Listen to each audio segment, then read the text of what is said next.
Hola, hola amigos y amigas del misterio, ¿cómo están? Mi nombre es Percy Taira y les doy la bienvenida a esta nueva edición de su podcast Misterio y Realidad.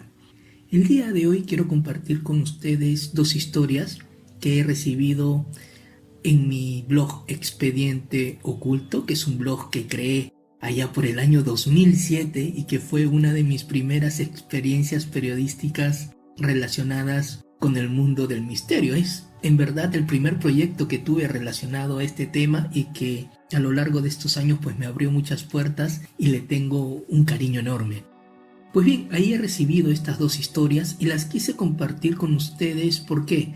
Porque trata de uno de los temas que hemos estado comentando en las últimas ediciones de este podcast, y es la posibilidad de que seres extraterrestres, seres alienígenas, no solo estén visitando nuestro planeta con sus naves, etc., sino que incluso ya están dentro de nuestra sociedad, ya están infiltrados dentro de nuestra sociedad.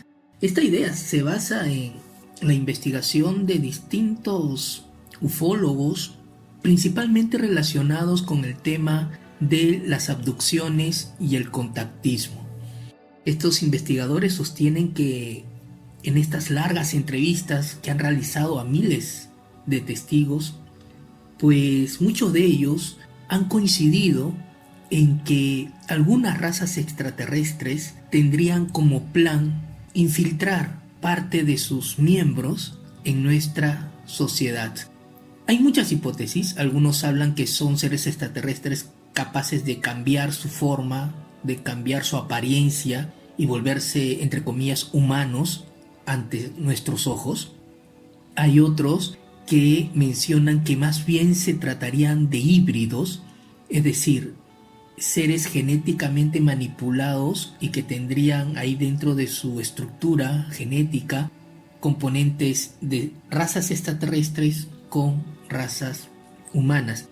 Esto es interesante porque en el caso de la abducción, al parecer no solo sería un componente genético, es decir, tratar de crear esta raza híbrida entre humano y extraterrestre, sino que también utilizarían a los propios abducidos para que, entre comillas, dieran clases o enseñen a esta raza híbrida a comportarse dentro de nuestra sociedad. Porque claro, no solamente es una cuestión de parecer humanos físicamente, sino también de comportarse como tales. Y quiero que tomen en cuenta estos dos puntos que les he mencionado, tanto la apariencia física de un ser humano como el comportamiento de una persona común y corriente, para poder entender y calibrar de la mejor manera posible estas dos historias que voy a compartir con ustedes. Las dos se han desarrollado en la misma ciudad, en mi ciudad Lima, aquí en Perú, y curiosamente en ambas la persona o el testigo viaja en un bus o en un bus, como le quieran llamar. Así que bueno, sin más preámbulos, voy a contarles la primera historia. Este testigo nos dice que un día, a eso de las 6 de la tarde, cuando regresaba del trabajo, evidentemente como es hora punta había mucho tráfico, el bus no avanzaba, y en eso ve por la ventana en la calle a una chica que venía caminando hacia él.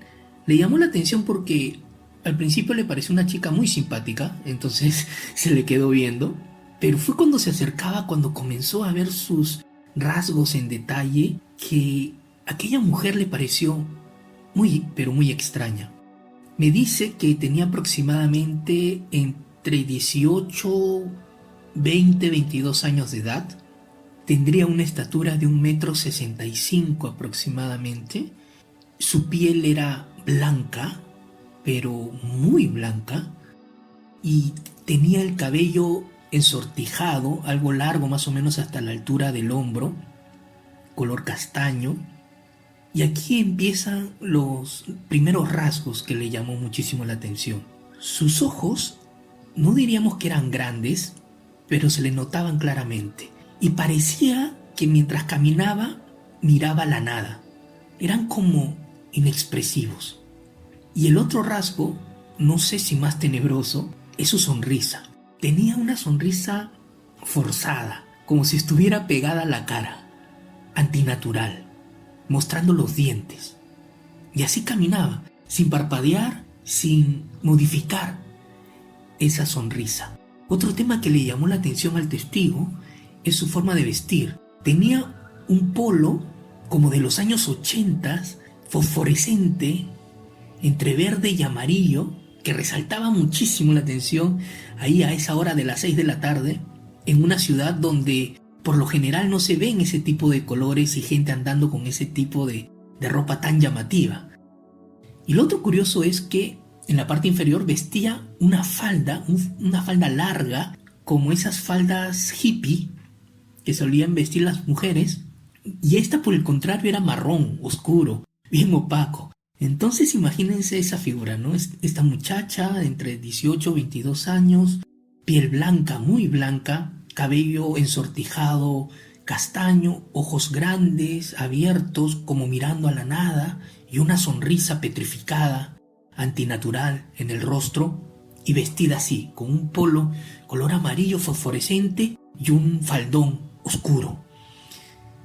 Por cierto, otro dato que le llamó muchísimo la atención es que su cabello parecía como recién hecho, recién lavado, como si saliera recientemente de la peluquería. Eso es algo que le llamó muchísimo la atención. Otra de las cosas que le llamó la atención era que al verla, su rostro, sus gestos, no le daba la típica sensación que uno tenemos al ver a otra persona en la calle, que por lo general es una sensación de estrés, de frustración, de cansancio, agotamiento, sobre todo a esas horas de las 6 de la tarde, regresando del trabajo, sino que tenía una aura limpia. A ver, no era como la típica sensación que te da un niño, por ejemplo, de inocencia, de pureza. Tampoco era esta sensación que ya les mencioné de estrés, de cansancio, de aburrimiento, que solemos tener los adultos, por cierto, sino que parecía vacía, limpia, como si no llevara nada dentro en su interior. Esa era la sensación que le dio al testigo.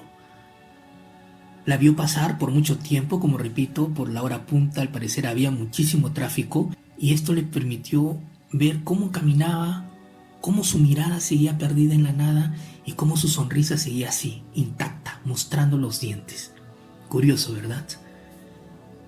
La siguiente historia, también como les digo, sucedió en Lima.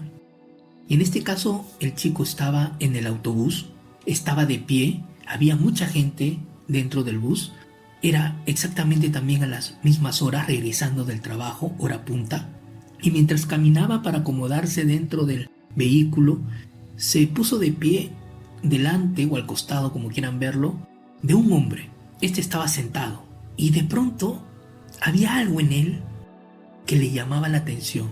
A pesar de estar sentado, se notaba que era un tipo alto. Él calcula más o menos 1,70 m, 75 de estatura. No pudo verle el rostro porque justamente él estaba a su lado, él estaba de pie y entonces por la perspectiva no podía verle el rostro. Pero sí pudo notar su piel, también era muy blanca. Su corte de pelo también le llamó la atención. Era corto, como esos peinados antiguos de la década de los 60, muy bien hecho, muy bien peinado, casi como si llevara gel o goma, creo que le llaman en otros países. Muy bien peinado, raya al costado.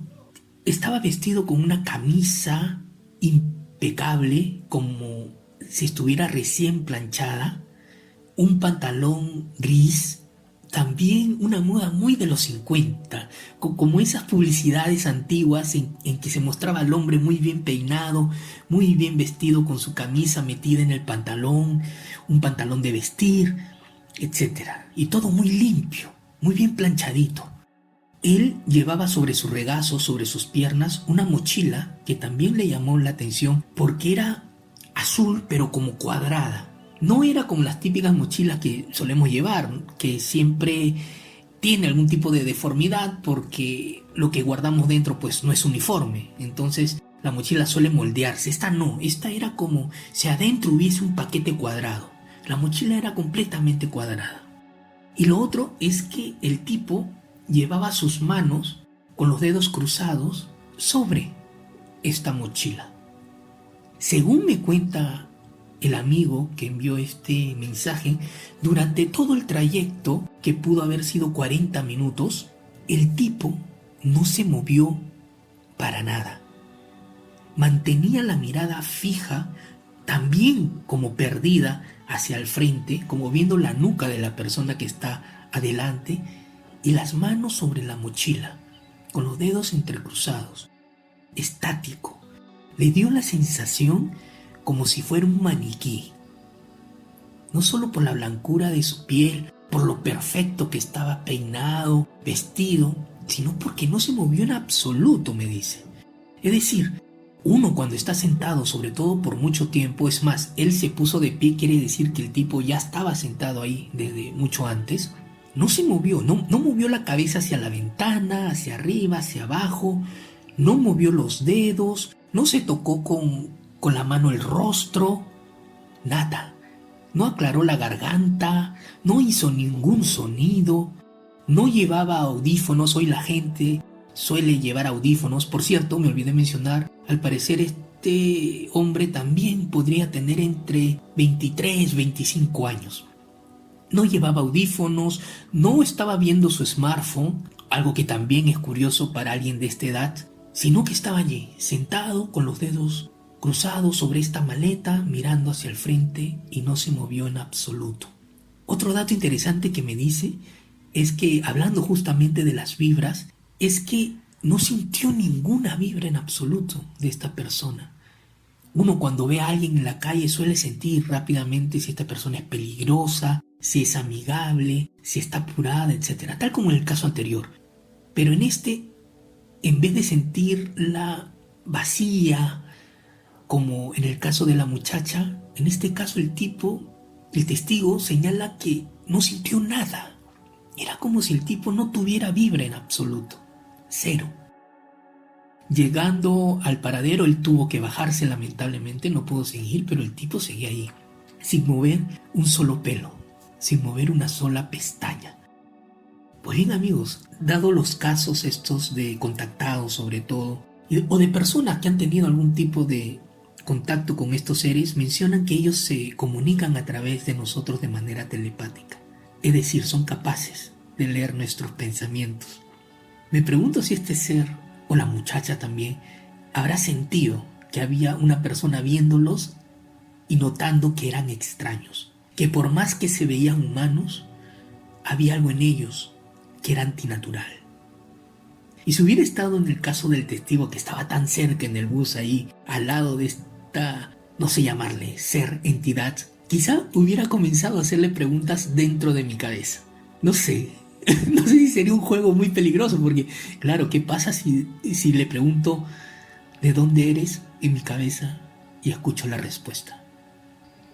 ¿Qué hubiera hecho yo en ese momento? ¿Qué hubieras hecho tú, amigo, si te hubieras atrevido a hacer esta pequeña prueba o experimento? El caso último de este joven sentado en el bus es extraño porque, claro, lo mencioné así como para describirlo mejor, pero cierto, es como si fuera, por lo menos esa es la imagen que me dio el testimonio, una especie de estos ilustraciones o dibujos que salían en la revista de los años 50, 60 de cómo debía vestir el hombre perfecto. Es como si estas entidades tomaran prestadas estas imágenes, como si vieran las revistas, el cine, las series, y vieran cómo se visten las personas y ellos decidieran vestirse así. Como digo, todo muy artificial, todo muy hecho, creado. No se ven como personas que toman sus propias decisiones. En el caso de la muchacha, por ejemplo, esa combinación tan extraña de ropa, también pareciera como si no supieran vestirse, cómo verse bien, qué es la moda y qué no es la moda. Y sobre todo pareciera que no pueden adaptarse bien a la sociedad en la que están. Uno de los investigadores que es un historiador que se llama David Michael Jacobs, es estadounidense y que ha investigado por mucho tiempo el tema de las abducciones y que justamente propone esta teoría de que existirían estas razas extraterrestres que están creando híbridos para introducirlas dentro de nuestras sociedades. Dice justamente que lo que ellos necesitan, además de crear estos híbridos, es enseñarles cómo se debe comportar un ser humano. Y hablamos desde lo más sencillo, desde cómo sentarse, qué alimentos comer, cómo comerlos. Él cuenta, por ejemplo, que uno de estos seres híbridos le preguntó a una abducida qué era esto, qué cosa era eso, señalándole a un perro. Y ella le dijo, este es un animal que los humanos solemos tener como mascota, nos hace compañía. Y este ser híbrido le preguntó, ¿y se come? Y ella, por supuesto, le dijo que no se come. Y entonces le entró una confusión a este ser porque no entendía qué animales se comen y qué animales no. O qué es un perro, o cómo comer una uva, cómo ir al supermercado y comprar los alimentos, o cómo saludar a otra persona, cómo conversar con otra persona y que la otra persona, es decir, nosotros, no nos demos cuenta que no son humanos, que son seres artificiales o personajes que están siguiendo un guión. Pues bien amigos, este es el par de testimonios que quería compartir con ustedes el día de hoy. Sé que la teoría que hay seres extraterrestres infiltrados viviendo ya entre nosotros dentro de nuestra sociedad con una agenda X, no sabemos para qué, si es solo curiosidad científica o académica o quizás sus planes sean otros y esta infiltración implica también una agenda de dominio o de poder dentro de nuestra sociedad. No lo sabemos. Como digo, sé que es una teoría polémica, pero como siempre aquí en este podcast nos gusta pensar en el fenómeno ovni. Nos gusta elaborar ideas, escenarios, teorías e hipótesis relacionadas con este misterio aún sin responder. Por supuesto, amigo y amiga del misterio, si alguna vez has tenido algún tipo de esta experiencia y te has encontrado con un ser extraño que se veía humano, pero por su comportamiento, por algo de su apariencia o quizá por una sensación, esa vibra que te daba, tú considerabas que no era humano, o por lo menos que no era del todo humano. Si has vivido una experiencia similar, por favor, déjala en la casilla de comentarios y probablemente hagamos un programa especial para compartir la mayor cantidad de historias relacionadas a este tema que puedan parecernos más interesantes. Gracias por estar ahí. Si es la primera vez que llegas a este canal, te agradecería mucho que des like a este video y también, si aún no lo has hecho, suscríbete al canal si así lo deseas. Gracias por estar allí. Nos vemos en una próxima edición de su podcast Misterio y Realidad. Hasta pronto.